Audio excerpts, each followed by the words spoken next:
Hello and welcome back to day 28 of 30 Days to Learn Photoshop. This is the Dodge, Burn, Sponge, Blur, Sharpen and Smudge tools. My name's Ben Gribbin, and in today's lesson we're going to look at these 6 tools and how they are actually used in Photoshop. So to do that we're going to need to go to Photoshop, and let's start with the Blur tool. It's the first tool that is selected on this pane here, and the Blur tool, as it would suggest, literally blurs elements of our file, and it works just like the brush tool. We can change the brush head, we can change the strength of this, and also we can set it to sample all layers as well as a different color mode if we wanted to. So let's just show you how it works. Let's go and blur out some of our image with a soft head. The more you click, the more it blurs, and very slowly you can start to build up a very blurred part of your image. And if you wanted, you can actually set the strength of this, turn it right down, so you can do subtle blurs, focusing elements out and in, and it's a very handy tool to be able to do, especially when you work with shapes and things like that, because you can blur out the edges of them and blur colours together, all kinds of cool stuff. So that's the Blur tool. Next we've got the Sharpen tool. So this is kind of the opposite of the Blur tool. However, it actually increases contrast in the areas you paint, and it does have a kind of limit, this tool. Brush based again, can change the hardness, size, whatever you want, the shape of your brush head, and you can set the strength and the colour mode, and you can also set it to protect detail, which you're going to want. But essentially what it does is it increases the contrast, which is fine up until a point when we start to see this happening down here. Before we started doing this tool, there wasn't any of this detail in here, and that's because it increases the contrast to a point where it's actually magnifying and exaggerating any kind of pieces of dust or anything we had on our image. So it does get to a point where it actually starts to add noise. So you're going to want to look out for that, because you see there we didn't really have much problem with that area of the image. It's got a little bit of like mud or whatever, but when we start adding this Sharpen tool, it contrasts and it starts to exaggerate, and eventually it gets to a point where technically it would be unusable, so it doesn't look very good.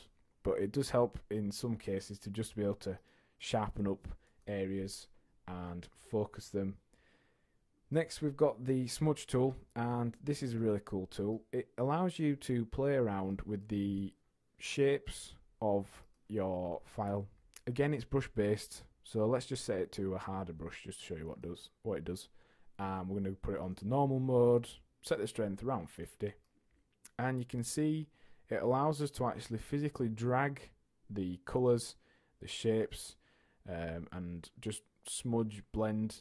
It's kind of like turning your photograph or image into an oil painting, and we could literally just keep going with this, blurring objects together. We're holding down here and doing pretty decent long strokes, but if you were daubing like so, it doesn't really do very much unless you put it onto finger painting mode. Let's do that. Let's just show you what that does.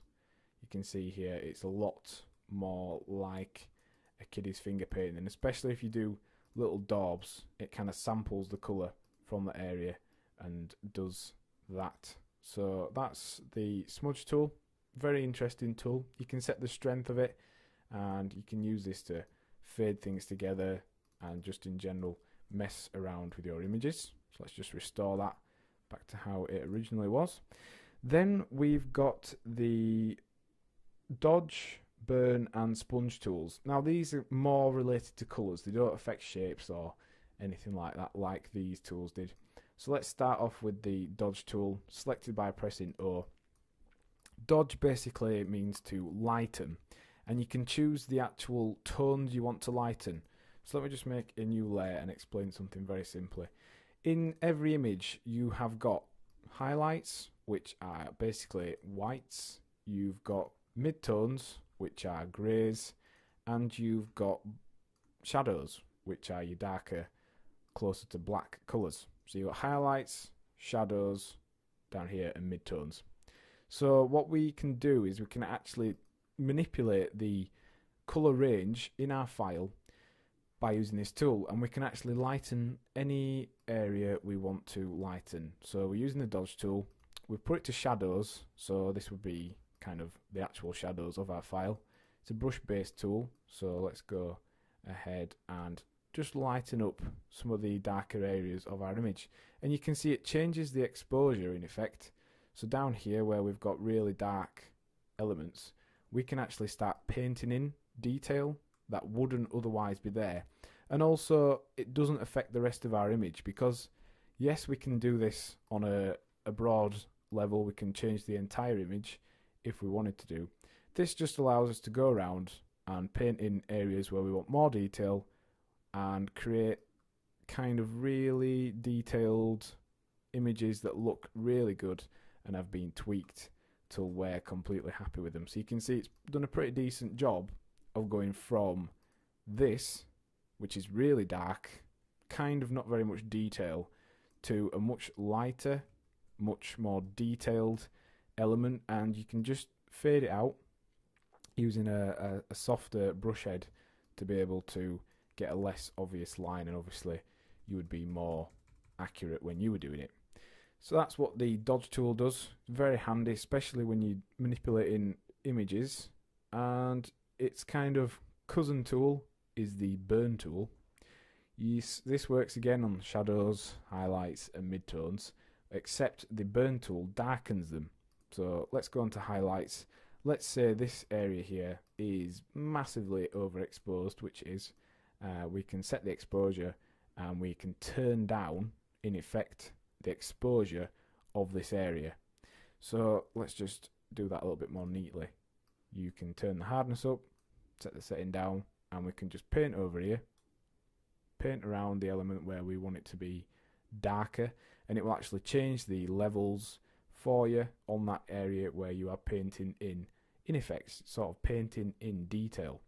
So if we were to go around the entire thing, do that, we would actually be able to almost correct any exposure problems we had, any areas that are blown out. You can use it on large custom images to blow areas in, highlight them, whatever you want to do. You can do it on shadows if you wanted to make your shadows darker. If your image was underexposed, you could use it to do that. So let's say down here we wanted it to be invisible, basically. Set the brush nice and big, a little bit softer, and we could just literally paint in detail or paint out detail in the case of this tool. So that's the burn tool. Literally, you can think of it as burning your image, as if it had been burnt. What effect that would have to an image, it would make it less detailed and a lot darker. Finally, we've got the sponge tool.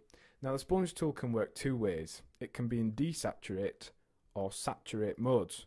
And you can think of this as though when you were a kid at school, if you ever did a painting with some sponges, you can do two different effects. You can actually apply colour quite heavily, quite strongly, or if you had a clean brush, clean sponge, you could suck off the colour, remove the colour, and that's what the sponge tool does, very basically. So it's actually a brush-based tool again, so you can have different shapes, different hardnesses, whatever you want, and you can set it to desaturate mode. You can actually do flow with this, which is good, because the more you go over an area, the more desaturated it gets. So let's just take out the colour from down the side here, and you can see we're actually removing any colour in our image. It's all converting to either black, a white or a grey, as though it was a black or white image, which is very interesting, and it's a cool effect. You can use it quite a lot, and you can use this to, if something was too bright, you could just tone it down a little bit. So you could just knock the tone down of an area, or you could use it to create areas of black and white, areas of colour to highlight things. However, on the flip side, let's just restore our image to the original using the history tool. Go to the original image. We can saturate our image. So this is as though the colours underneath our head are being increased in vibrancy and made a lot brighter. So let's do this down the side here.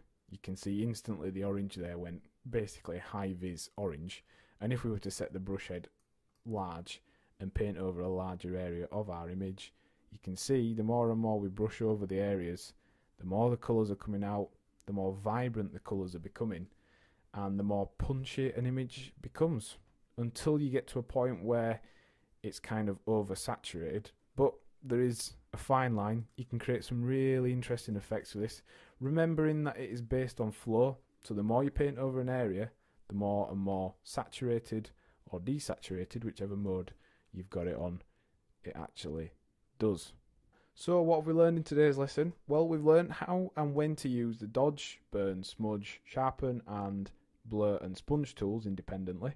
So your task for the lesson is to experiment using these tools on a photograph. Next time on 30 Days to Learn Photoshop, we'll be solving problems in Photoshop. Thanks for listening.